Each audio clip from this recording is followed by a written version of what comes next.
Another motive, perhaps the most peremptory, must be sought for in Bonaparte's character: impetuosity and love of revenge, which might be called vendetta corsica. That feeling was, besides, at the period I am describing, raised to the highest degree by his enemies.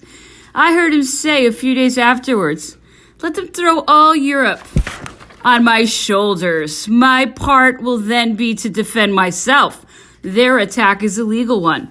But to blow up whole streets, to kill or maim more than 100 persons in the hope of coming at me, to send, as they now have done, 40 bravos to murder me, that is too much. I will make them shed tears of blood. They shall learn at their expense what it is to make murder legal." Revenge is but a vulgar passion, and still it is the commonest amongst kings. The first consul was worthy of setting himself above it. I should have wished him to have had the Duc d'Enghien arrested and condemned, but after the judgment to have sent for him, have given him the proofs that were obtained by his having conspired against him, and then to have immediately sent him over to England.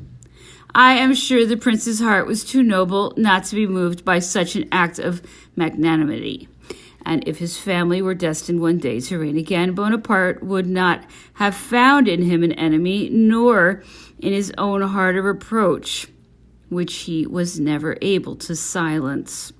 For the rest, their actions served as a foundation to the fabric of horror raised against him all over France and Europe. But without naming all the princes who, after having committed the same fault, have nevertheless retained the respect of mankind, does not the greatest and wisest of our writers, Montesquieu, when speaking of Alexander, say, "He burned Persepolis and killed Cletus"? But etc. I went to St. Cloud a few days after the trial. I was accustomed, while waiting for the order, to enter the closet of the first consul, to stop in the library with a young man named Ripaul, who took care of his books, and who told me that the day before, while going out of that room, Bonaparte perceived a bust of the great Condé placed in a passage leading to his closet. He immediately said to Ripaul, with an abrupt tone and an agitated voice, "Let that bust be placed somewhere else." The arrival of the prince and his death were known at the same moment at the palace. Madame Bonaparte burst into tears and threw herself at her husband's feet to obtain the prince's pardon. It was too late. His sister-in-law, Madame Elisa, wrote him a letter composed by Fontaine. He remonstrated with her for having sent it, but without any appearance of resentment. Caulaincourt, on his arrival from Strasbourg, learned the fatal news from Madame Bonaparte. His grief was so great that he fainted. I have no doubt of his having been a perfect stranger to the arrest of the Duc d'Enghien, and my proof is his having accepted the place of chief equerry. Caulaincourt would never have deigned to receive the wages of blood.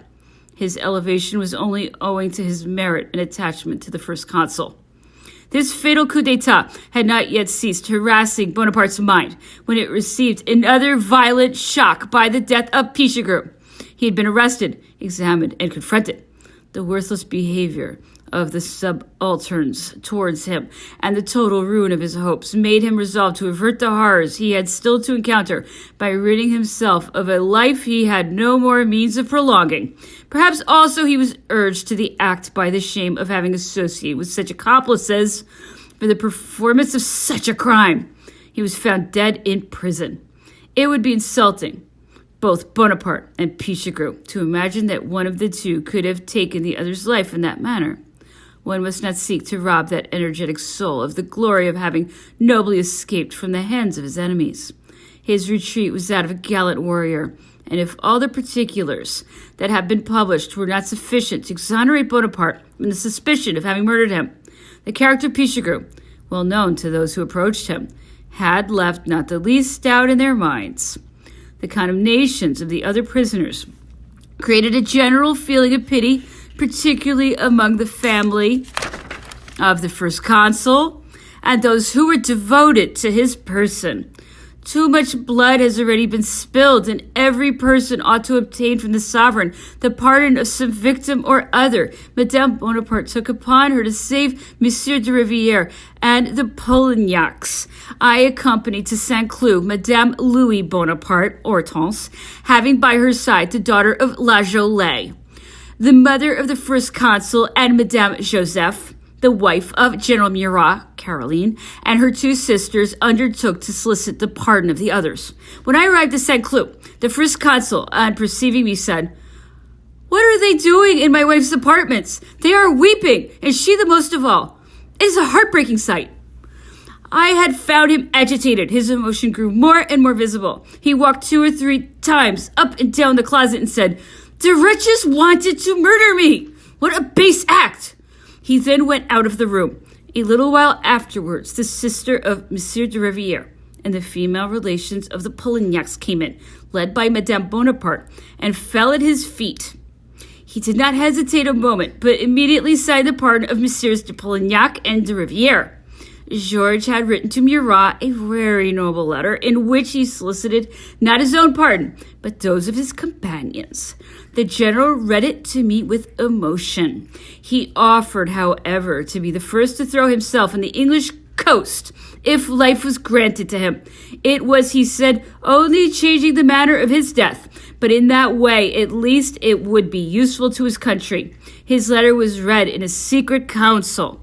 Bonaparte himself appeared disposed to pardon, but it was represented to him that those men had killed public functionaries in the streets, that no favor could be allowed to a double murder, that it would be showing a sort of favor to murderers, and discourage those whose duty it was to defend him.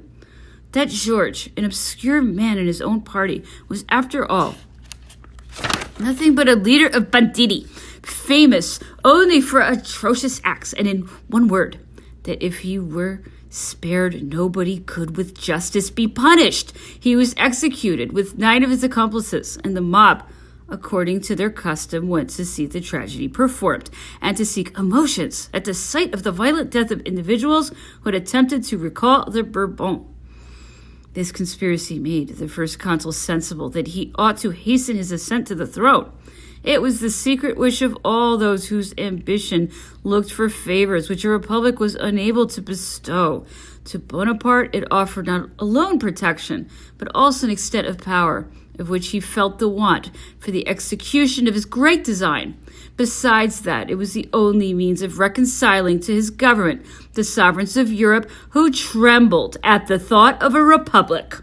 England alone excepted, being scarcely a monarchy in its foreign concerns, all the other powers were convinced that the presence of a monarch in France would stem the torrent of republican ideas and the discontent that prevailed among all nations. Peace had already been concluded with all and confirmed during the consulate. The Emperor Paul had gone further still. In his hatred of the English, he found a powerful auxiliary in the first consul. Both these monarchs sought to mark their reign by illustrious actions, and their common hatred of the English had brought them a great deal nearer to one another. There had been some questions of an expedition to India by their joint forces. The Emperor Paul imprudently betrayed his secret and perished. His death was probably as much owing to that circumstance as to the despotism with which he swayed his family and his court. The return, so skillfully prepared from republic to monarchy, was marked by the most solemn ceremony the Christian world had witnessed for the last 1,000 years. All Christendom was most ardently wishing that the kingdom of France, after having presented to the world a deplorable example of scandalous impiety, might also offer a majestic instance of a nearer return to the Christian religion. The Pope, rising above all mean passions, hatred, and prejudice, convinced, besides, that the leader of France was directed by Providence, concluded a treaty dictated by wisdom, policy, and the sanctity of his high calling. He could not have resisted the wish that was expressed to him to consecrate the union of church and state by the authority of his presence, and the pompous ceremonies of that worship, which acknowledged in him its sovereign pontiff. He left Rome and came to France. The first consul received him at Fontainebleau, and the most majestic gravity presided over their mutual relations during the whole of his stay in France. The ceremony of the coronation was the most solemn that ever had bestowed a sacred character on the legitimacy of a sovereign. The Pope, a venerable old man surrounded by all his prelates, and by more than 100 French bishops, ordained with his consent the chief functionaries of the state, the whole diplomatic body of Europe, and the universal assent of France and the army, have given to that act a degree of legitimacy which the House of Bourbon will never be able to weaken. These united claims to all that is legitimate among men were perhaps not sufficiently felt by the emperor when he abdicated at Fontainebleau. His resistance would undoubtedly have cast him into captivity, but what ought his own fate to have been in his eyes? He was persecuted as a sovereign, but his son never could forfeit his right, and although he abdicated in his favor, that modified act was void, because not expressed by his own sacrifice. I shall have an opportunity of recalling these reflections to mind. England soon felt that the peace with the whole continent and with herself would be fatal to her. The expedition to St. Domingo had begun successfully. It was altogether a bad enterprise that ought not to have entered into the plans of the emperor. But the remembrance of the prosperity of St. Domingo, the numerous colonists who had fled to France and sighed over the wreck of their fortune, called loudly for the conquest of that island. The emperor yielded to the general delusion and to a desire of employing his navy, which was eager to share the national glory. The Directory had made a bad choice and taken half measures. This was more than sufficient to produce failure. The general to whom they had given the command of the expedition was a man of little capacity, though of great personal integrity. He failed and fell a victim to the skill of the blacks. He was shipped off and sent away with the reputation of a dupe and the disgrace he had cast on the name of the French.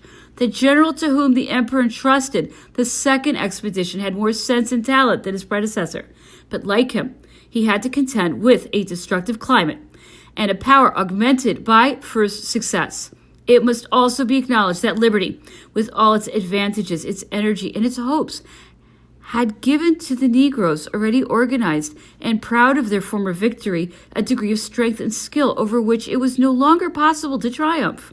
The general-in-chief died a victim to the climate, and although he had sent to France Toussaint Louverture, the chief man in the country, he sunk under the national energy and advantageous positions of his enemies. England seized the moment when the success of the expedition was doubtful to break the peace.